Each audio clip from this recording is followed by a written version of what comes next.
Earlier in the course, you learned about the common data structures in Python.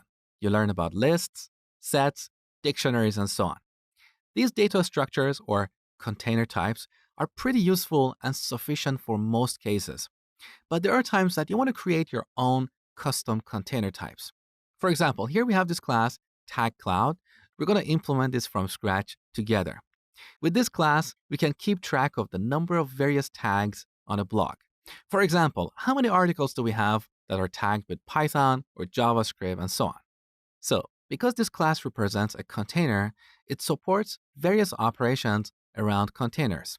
Here are a few examples. Let me create an object. Okay.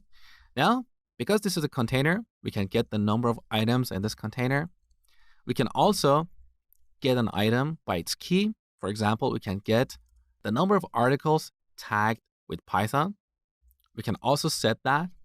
And finally, we can iterate over this container. So for tag in cloud, we can print each tag and its count. These are the operations that are supported by this custom container type. So let me show you how to implement a class like this. We create a class, call it tag cloud. Now, internally, we're going to use one or more of the built-in data structures like lists, dictionaries, and so on. In this case, I'm going to use a dictionary because it allows us to quickly get the number of given tag. So first we define a constructor, self, and in this constructor, we initialize tags attribute to an empty dictionary. Now we can optionally add a method like add that takes a tag. Now here we should check to see if we have this tag in our dictionary. If we don't have it, we're going to set its value to 1. Otherwise, we're going to increment it by 1. Here's one way to implement this logic. So self.tags, we use the get method to get an item by this key and supply a default value if we don't have that. Now we get the count, increment it by 1, and finally, we set the value for this key. So self.tags of tag, we set it to this new value.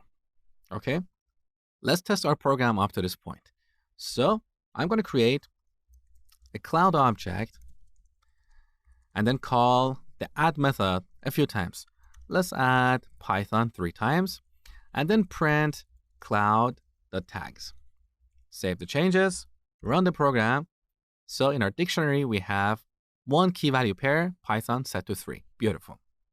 Now you might be wondering why I created a custom class instead of using a plain old dictionary. The reason for this is because I want to make this a little bit smarter than a typical dictionary. What if we add a Python tag with the capital P? Technically, this is the same tag as the lowercase python. So when we run this program, we should see one Python tag repeated 3 times. Let's run the program. That's not what we get. We get 2 separate items.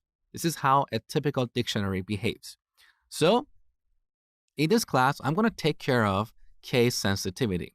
Whatever tag we receive here, we're going to convert it to lowercase when setting it as well as when reading it. Now save the changes, run the program one more time. The problem is gone. Beautiful. So with this class, we're encapsulating the complexity around the case sensitivity of tags. When using this class, we no longer have to worry about lowercase or uppercase characters. So our code looks cleaner and simpler. All that complexity is encapsulated in the tag cloud class. It's not visible to the rest of our program. Okay? Now let's take this to the next level.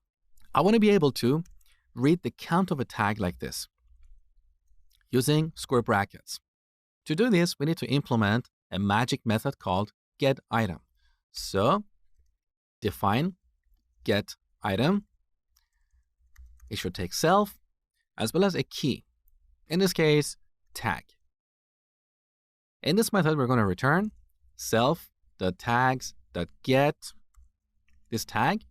And if we don't have it, we want to return 0 by default. And once again, we should convert this to lowercase. As we can see, with this implementation, we can easily get the number of a given tag. We can't do this with a typical dictionary. If we don't have the Python tag, our dictionary would throw an error. Now let's take this to the next level. With the current implementation, we can only read the number of a given tag. We cannot set it like this. To do that, we need to implement another magic method called setItem. It's pretty straightforward. So define setItem. It takes 3 parameters: self, key, and value. In this case, our key is tag and our value is just count. So here we set self the tags of tag.lower to this new count. So with this implementation, we can set the number of a given tag. Now, in order to be able to get the number of items in this tag cloud, we should implement the len magic method. Again, very, very easy. So define len, takes only the self parameter, and here we return len of self, the tags.